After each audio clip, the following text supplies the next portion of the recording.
नाज़रीन असां अहम ख़बर शेयर कंदासीं लाड़काणो खां। रादो न्यूज़ जे रिपोर्टर हैदर अली सुरैयो जी लाड़काणे जे न्यू बस स्टैंड वारे इलाइक़े जे बिस्मिल्ला कॉलोनी जी रहवासण घरवारी आलिया गोपांग पंहिंजे धीअर अरीबा बिस्मा पुट मुज़मिल सां गॾिजी मिल्कियत मामले तां माइटनि जी मुबीना ज़ियादतियुनि ख़िलाफ़ कोर्ट ॿाहिरां एहतजाजी मुज़ाहिरो कयो।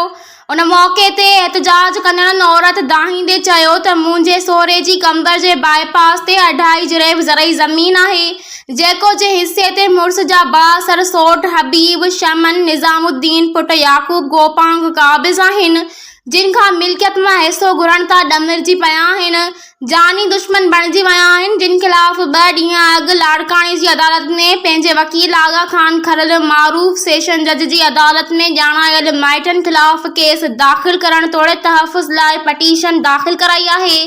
हिन इल्ज़ाम लॻाईंदे चयो त गुज़िरियल राति 7 वॻे अणॼातल कार सवार मुंहिंजे मुड़ुस नियाज़ हुसैन गोपांग, जेको घर ॿाहिरां बीठो हो, जंहिंखे कार विहारे खणी विया आहिनि, जंहिं करे शक आहे त मुड़ुस खे अगवा करायो वियो आहे।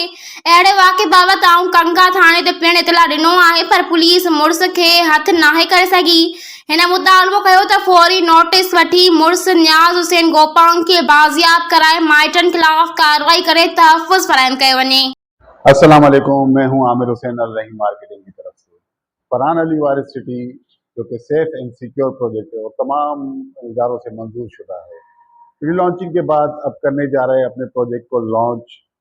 प्री लॉन्चिंग रेट्स जो कि 180 गज का प्लॉट 3,36,000 का था और उसकी इंस्टॉलमेंट थी 5,600 और अब करने जा रहा है इसको 5 लाख पे। और इसी तरीके से 120 गज का प्लॉट जो था वो 5 लाख का था, जो कि अब होने जा रहा है 8 लाख का और उसकी इंस्टॉलमेंट रेट थे 8,500। प्रोजेक्ट पर डेवलपमेंट का काम बहुत तेज़ी से जारी है, तो आज ही अपना प्लॉट जल्द अज जल्द बुक करवाएं 1 जून से पहले और अपना फ्यूचर सेव करें, अपने बच्चों का फ्यूचर सेव करें। बहुत शुक्रिया, अल्लाह हाफिज़।